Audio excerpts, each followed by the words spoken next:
बिस्मिल्लाहिर्रहमानिर्रहीम। अस्सलाम वालेकुम। जी बच्चों, क्या हाल चाल है आप लोगों के? अच्छा, हमने अभी प्रोबेबिलिटी जब गिवन हो तो तब एवरेज कैसे फाइंड करते हैं या एक्सपेक्टेड वैल्यू कैसे फाइंड करते हैं वो हमने सीखा। और ये आपने क्यूएम में भी पढ़ा हुआ है। प्रोबेबिलिटी के अंदर जब भी एक्सपेक्टेड वैल्यू फाइंड करनी हो तो क्या करना होता है कि प्रोबेबिलिटी को उस चीज से मल्टीप्लाई कर दो जिसकी एक्सपेक्टेड वैल्यू फाइंड करनी है और फिर प्लस कर दो। तो अभी हमने सीखा और अब हम इसकी एप्लीकेशन भी देख लेते हैं। और दूसरा, हमने लास्ट लेक्चर में ये भी बात सीखी कि अगर स्टॉक आउट कॉस्ट फाइंड करनी है तो कैसे फाइंड करनी है। Stock out cost, stock out cost के लिए ना पहले हम देखते हैं कि कितने यूनिट स्टॉक आउट हो सकते हैं, multiplied by stock out cost. ये जो स्टॉक आउट कॉस्ट है ना, ये क्या क्या हो सकती है, या वो खुद बताएगा कि इतनी कॉस्ट है, या वो आपको बता देगा कि प्रॉफिट पर यूनिट कितना है, या वो बता देगा कंट्रीब्यूशन पर यूनिट कितना है। ठीक होगी बात? तो ये जो स्टॉक आउट कॉस्ट बताए या प्रॉफिट बताए या कंट्रीब्यूशन पर यूनिट बताए, समझो वो स्टॉक आउट कॉस्ट ही है। फिर मल्टीप्लाई हमने करना है प्रोबेबिलिटी को, मल्टीप्लाई कर देना है नंबर ऑफ ऑर्डर्स को। एक क्वेश्चन मैंने ऐसा देखा जिसमें नंबर ऑफ ऑर्डर्स गिवन नहीं थे, तो उसके अंदर आपने करना क्या है कि नंबर ऑफ अगर ऑर्डर्स गिवन नहीं है तो फिर आप नंबर ऑफ ऑर्डर से मल्टीप्लाई करेंगे ही नहीं, क्योंकि ना हम फाइंड कर पा रहे थे और ना गिवन थे। बाकी प्रोबेबिलिटी गिवन होगी, कॉस्ट स्टॉक आउट कॉस्ट लाजमी गिवन होगी और यूनिट हम खुद फाइंड किया करेंगे। तो इसको मल्टीप्लाई करेंगे, स्टॉक खत्म होने की वजह से हमें जो नुकसान होगा वो अमाउंट आ जाएगी। स्टॉक आउट कॉस्ट किसे कहते हैं? स्टॉक खत्म हो जाए उसकी वजह से हमें जो नुकसान होगा वो आ जाए। और आप कहते हैं जी स्टॉक खत्म ना हो तो फिर हमें अपना लेवल ऑफ स्टॉक बढ़ाना पड़ेगा। ओके होगी बात? दूसरा होता है होल्डिंग कॉस्ट। इसके अंदर बड़े ध्यान से बात सुननी है होल्डिंग कॉस्ट के बारे में, क्योंकि ईओक्यू के अंदर भी हम होल्डिंग कॉस्ट पढ़ के आए हैं। बट इसके अंदर क्या होगा, होल्डिंग कॉस्ट के अंदर सबसे पहले हम देखेंगे ईओक्यू डिवाइडेड बाय 2 या order size divided by 2 plus safety stock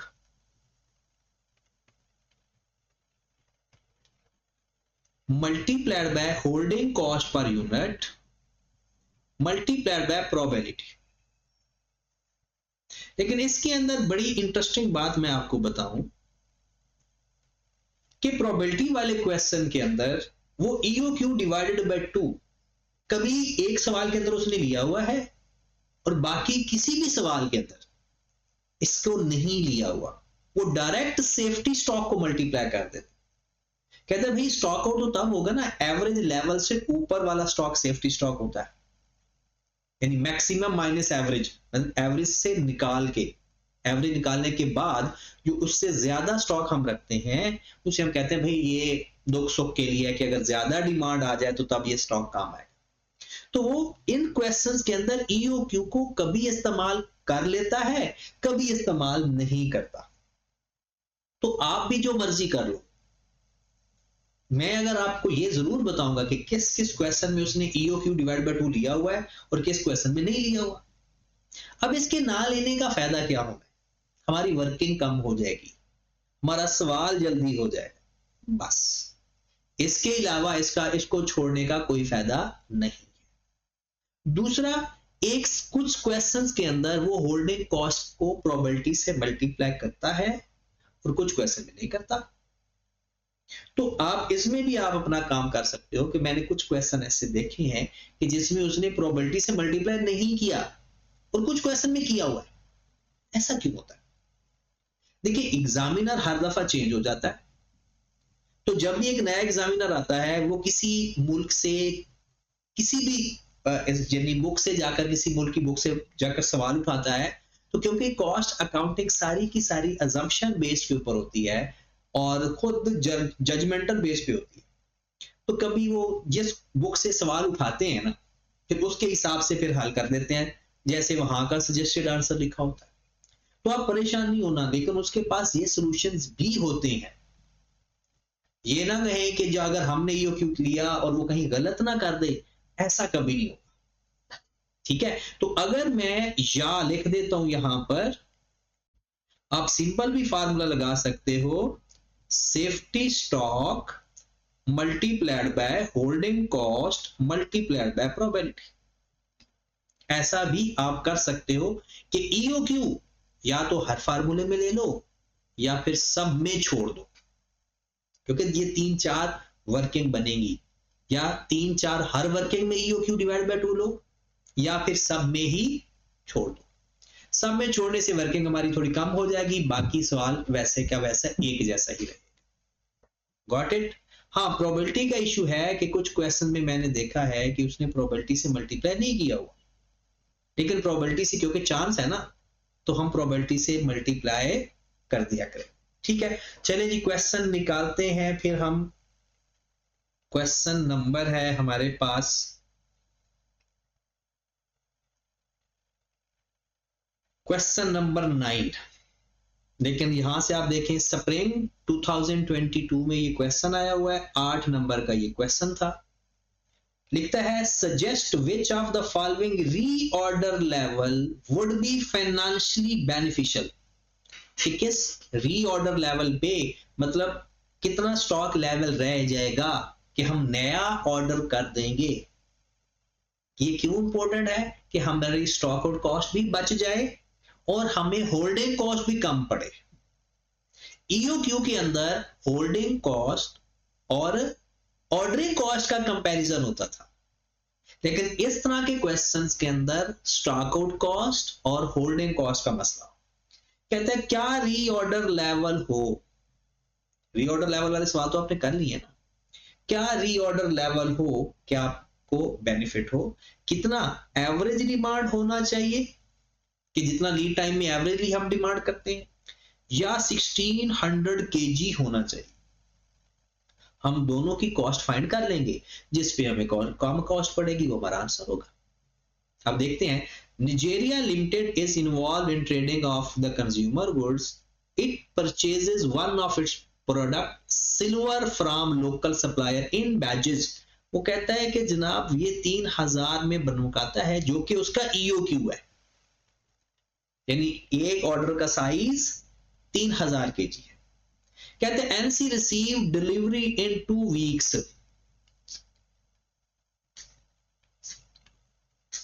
कहता है 2 हफ्तों के अंदर डिलीवरी मिल जाती है, यूनिट्स मिल जाते हैं, मतलब 2 हफ्ते या 15 दिन कह लो, 14 दिन कह लो, कि उसके बाद हमें मिल जाते हैं। ये हमारा लीड टाइम हो गया। फिर वो कहता है जी प्रोबेबिलिटी होगी डिमांड ड्यूरिंग लीड टाइम, और ये क्या है, 2 वीक्स की डिमांड है। कितने वीक्स की डिमांड है, 2 वीक्स की डिमांड है। लो जनाब 1000 यूनिट इस्तेमाल होते हैं 35%, 1500 इस्तेमाल होंगे 45% चांस है, 2000 इस्तेमाल होंगे 20% चांस है। Got it? अगर हम इसको मल्टीप्लाई करें आपस में तो हमारे पास आ जाएगा average demand in 2 weeks, average demand in 2 weeks. तो देखते हैं, करें जरा अपने कैलकुलेटर से, कैलकुलेटर निकालें।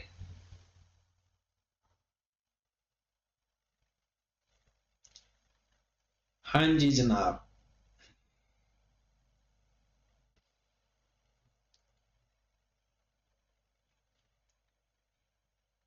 हाँ जी कैलकुलेटर में पुट करें जरा। 1000 मल्टीप्लाइड बाय 35%, ये तो 350 आ जाएगा सीधा सीधा। 1500 मल्टीप्लाइड बाय 45%, 675। 2000 का 20% आ जाएगा 400। एवरेज डिमांड कितनी आ गई, 350 प्लस 675 प्लस 400, 1425। मतलब 2 हफ्तों में एवरेज डिमांड इतनी होती है। अच्छा, 2 हफ्तों की एवरेज डिमांड अगर इतनी है तो टोटल हफ्ते कितने हैं? 48। और ये डिमांड एक वीक की नहीं है, 2 हफ्तों की है। तो आप बता सकते हो एनुअल डिमांड अगर आपसे कोई पूछे तो? बताओ जरा, देखते हैं आप लोगों का क्यूएम कैसा था जी। बताएं जरा, अगर 2 हफ्तों की ये डिमांड है, साल भर के 48 वीक्स हैं, तो बताओ जरा एनुअल डिमांड कितनी होगी? तो जाहिर सी बात है 1425 2 हफ्तों की डिमांड है, मतलब 1425 2 पे डिवाइड करेंगे तो ये पर वीक डिमांड आ जाएगी। और टोटल वीक कितने हैं? 48। मतलब given over given multiplied by required. आपके पास 2 वीक की डिमांड थी, उस पर डिवाइड किया तो पर वीक की डिमांड आ गई। और साल के 48 वीक्स हैं तो 34,200 डिमांड होगी एक साल की। 34,200 एक साल की डिमांड। अच्छा, मुझे बता सकते हो नंबर ऑफ ऑर्डर कितने होंगे तसल्ली से? ऑर्डर साइज 3000 है, एनुअल डिमांड 34,200 है, तो बता सकते हो नंबर ऑफ ऑर्डर क्या होंगे? देखिए, नंबर ऑफ ऑर्डर गिवन नहीं थे बट फाइंड हो सकते थे। तो 34,200 को 3000 पे डिवाइड कर देंगे तो हमारे पास नंबर ऑफ ऑर्डर भी आ जाएंगे। 11.4 आ रहा है, आप इसको कह लें जी 12 भी कह सकते हैं और 11 भी कह सकते हैं। ठीक होगी बात? नंबर ऑफ ऑर्डर्स भी हमारे पास आ गया। आगे चलते हैं, क्योंकि 11.4 का मतलब क्या होगा कि 12वां ऑर्डर भी किया है। इसको राउंड ऑफ नहीं करते होते, राउंड अप करते हैं। मतलब अगर 11.2 भी आ जाता तो फिर भी ऑर्डर कितने करने थे? 12 ही। ओके होगी बात? चलें जी, अब हम सवाल करते हैं कि अगर रीऑर्डर लेवल एवरेज डिमांड होगा तो हमें कितनी कॉस्ट पड़ेगी? अगर रीऑर्डर लेवल 1600 kg होगा तो हमें स्टॉक आउट कॉस्ट कितनी पड़ेगी? ओके होगी बात? तो आए जरा बिस्मिल्लाह करते हैं इस सवाल को हल करने का तरीका। कि सबसे पहले आप लिखें कि जी अगर रीऑर्डर लेवल एवरेज हुआ, और एवरेज कितना है? 1425, यही है ना? 1425। ओके, तो हम सबसे पहले देखेंगे कि हमारी डिमांड कितनी है, यूज कितना है। मतलब यूज या डिमांड एक ही बात है। यूजेज कितना है ड्यूरिंग लीड टाइम? यूजेज हमारा 1000, 1500, 2000।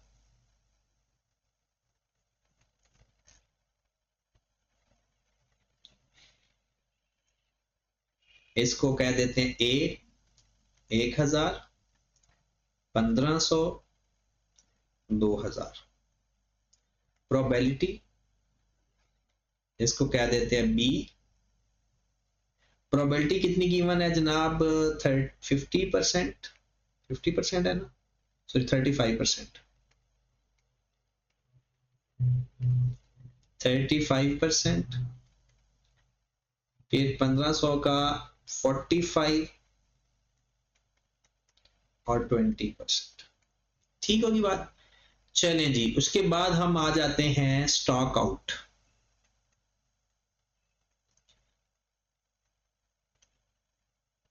सी, ये स्टॉक आउट का मतलब है स्टॉक आउट यूनिट्स। बताएं जरा, आप जरा ध्यान से। अगर लीड टाइम आपका लीड टाइम में 1000 का यूजेज है, 2 हफ्तों में 1000 यूनिट इस्तेमाल होने हैं, और आपका स्टॉक लेवल है 1425, तो क्या आपका स्टॉक खत्म होने का चांस है? दोबारा सुने, आपका रीऑर्डर लेवल 1425 है, और मतलब आपने 1425 अपने पास रखे हुए हैं। ऑर्डर आया, एक्सपेक्टेड है 1000 यूनिट्स का ऑर्डर आना, तो क्या आपका तो स्टॉक एक्स्ट्रा पड़ा हुआ है। आपने 1425 रखे हुए हैं, डिमांड 1000 की है, तो no stock out. Stock out होने का कोई चांस नहीं है। फिर देखिए आपने 1425 रखे हुए हैं, डिमांड आ गई 1500 की, आपके पास कितने हैं 1425, आपने 1425 अपने पास संभाल के रखे हुए हैं, डिमांड आ गई 1500, जब भी ज्यादा डिमांड आ जाएगी स्टॉक आपका खत्म हो जाएगा, और कितने यूनिट स्टॉक आउट हो जाएंगे 75, 1425 तो मीट हो जाएंगे, बाकी अगर ज्यादा स्टॉक किसी ने डिमांड कर लिया, जो कि चांस भी है 45% चांस है, फिर 2000 की अगर डिमांड आ गई, आपने रखे हुए हैं 1425, तो बताएं जरा कितना स्टॉक आउट हो जाएगा। हाँ जी 2000 माइनस 1425 575। हाँ जी दोस्तों समझ लगी, स्टॉक आउट यूनिट फाइंड करने आए या नहीं आए, आ जाने चाहिए। अब चाहो तो आप स्टॉक आउट कॉस्ट फाइंड कर लो, या चाहो तो आप होल्डिंग यूनिट पहले फाइंड कर लो, या बफर स्टॉक फाइंड कर लो। तो करते हैं जरा बफर स्टॉक भी फाइंड कर लेते हैं, या होल्ड उसके पर होल्डिंग कॉस्ट लगनी है ना, बफर स्टॉक।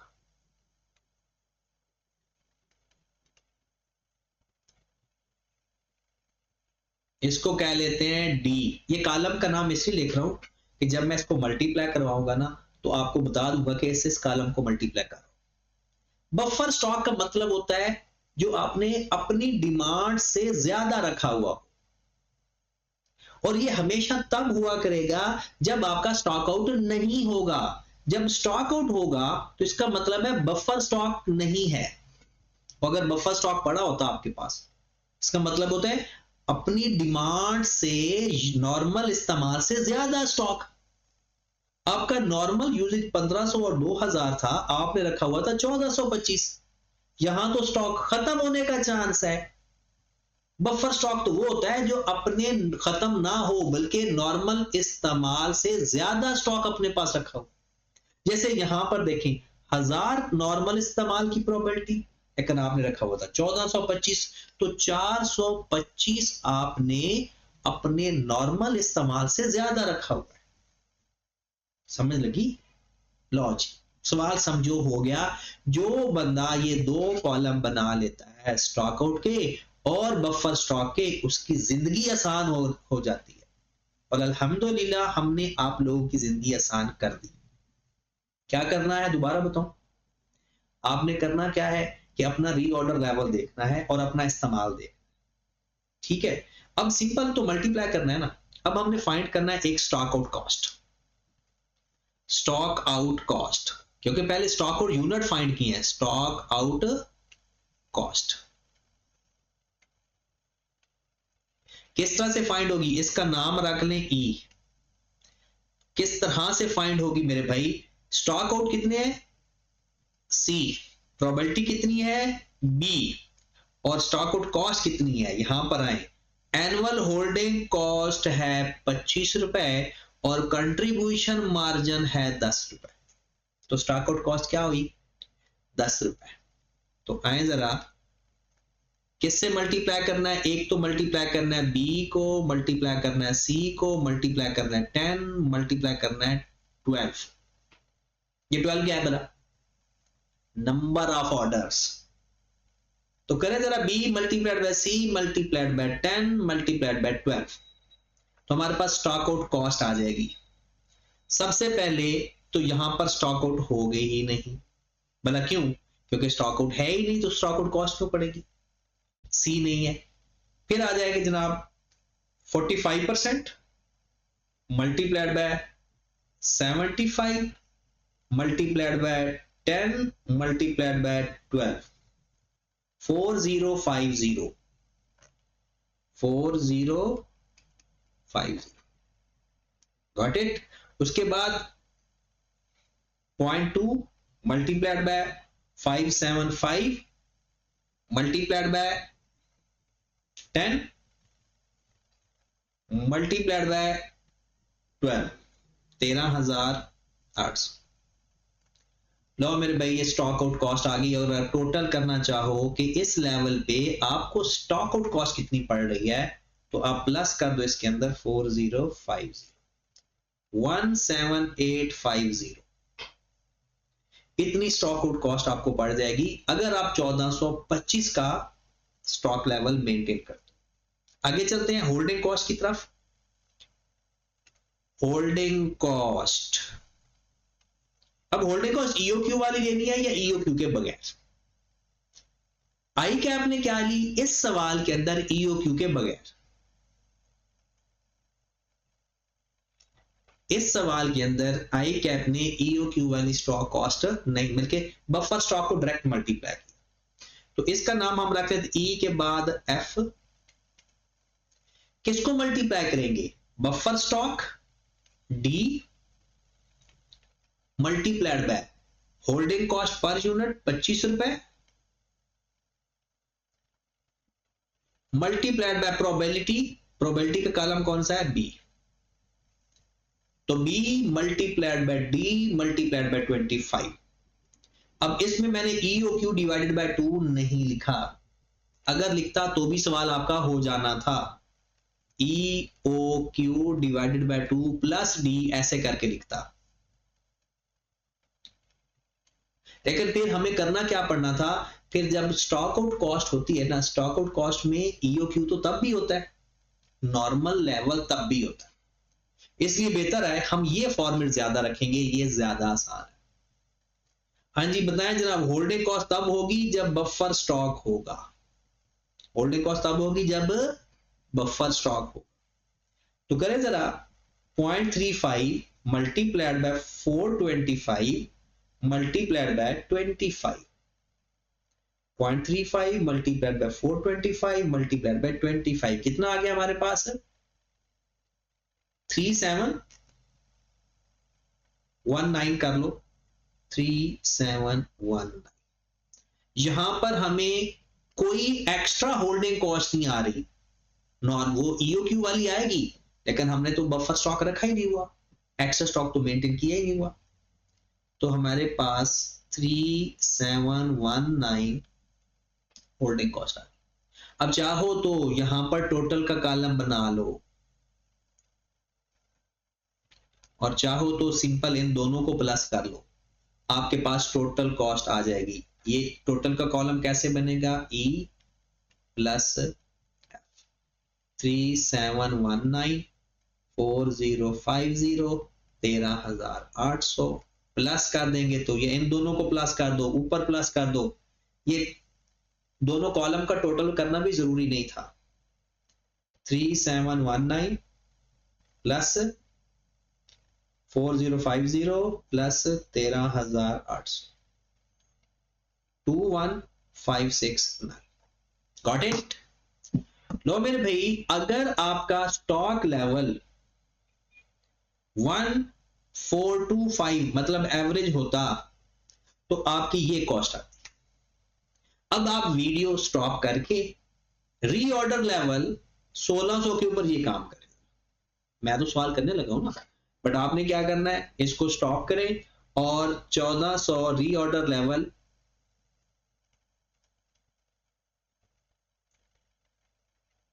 1600 के ऊपर ये काम करें। और जरा करते हैं मेरे भाई। रीऑर्डर लेवल अगर 1400, सबसे पहले हम क्या लिखेंगे? यूजेज या डिमांड। यूजेज वही लिखना है 1000, 1500, 2000।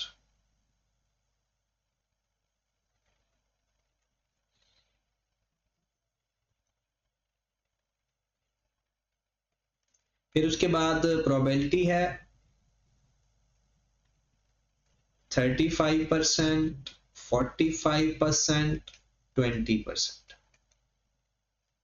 स्टॉक आउट जी, आपने स्टॉक रखा हुआ है 1600 अपने पास, डिमांड आ गई है 1000 की, स्टॉक खत्म हो जाएगा या नहीं? 1600 आपके पास पड़ा है, लोग 1000 की डिमांड आई 2 हफ्तों में, आपने 2 हफ्तों के लिए 1600 रखा हुआ है तो नो स्टॉक आउट। फिर आपने 1600 रखा हुआ है, 1500 की डिमांड आई, नो स्टॉक आउट। 1600 हमारे पास है, 2000 की डिमांड आई, 400 स्टॉक आउट। बफर स्टॉक या सेफ्टी स्टॉक डी। हाँ जी, डिमांड आई 1000, हमारे पास था 1600, कितना ज्यादा रखा हुआ डिमांड से? डिमांड आई 1500, हमारे पास था 1600, कितना ज्यादा रखा हुआ है?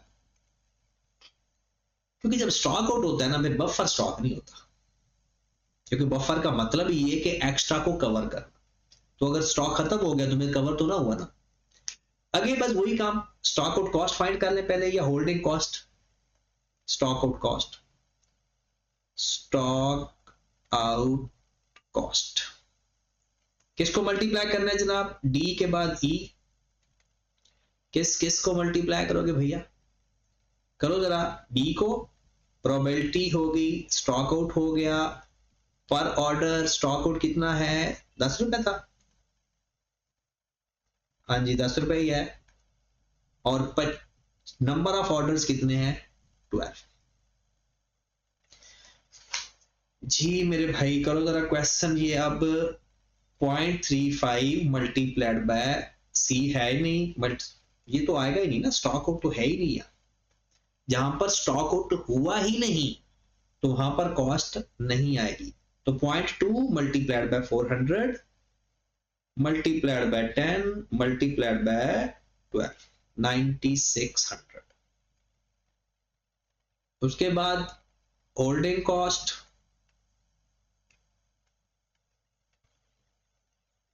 एफ कह लें, किसके बराबर होगा? Probability B multiplied by buffer stock D multiplied by 25। तो करो जरा 0.35 मल्टीप्लाइड बाय 600 मल्टीप्लाइड बाय 25, कितना आ गया? 5250। फिर 0.45 मल्टीप्लाइड बाय 100 मल्टीप्लाइड बाय 25, कितना आ गया? 1125। इनका टोटल करना है या यहां पर टोटल कर लो? E plus F. तो 5250 1125 9600, और इसका टोटल आ गया 5250 प्लस 1125 प्लस 9600, 15950। जी मेरे भाई अब आपके पास ये दोनों डिसीजन सामने हैं, किसके ऊपर आपकी टोटल कॉस्ट कम से कम आ रही है। इसका मतलब ये है कि आप अपना जो रीऑर्डर लेवल है वो 600 केजी रखेंगे। इसका क्या मतलब हुआ कि आप अपना रीऑर्डर लेवल, क्योंकि जिसके ऊपर कॉस्ट कम पड़ी है, तो इसका जवाब कैसे दोगे? रिकमेंडेशन।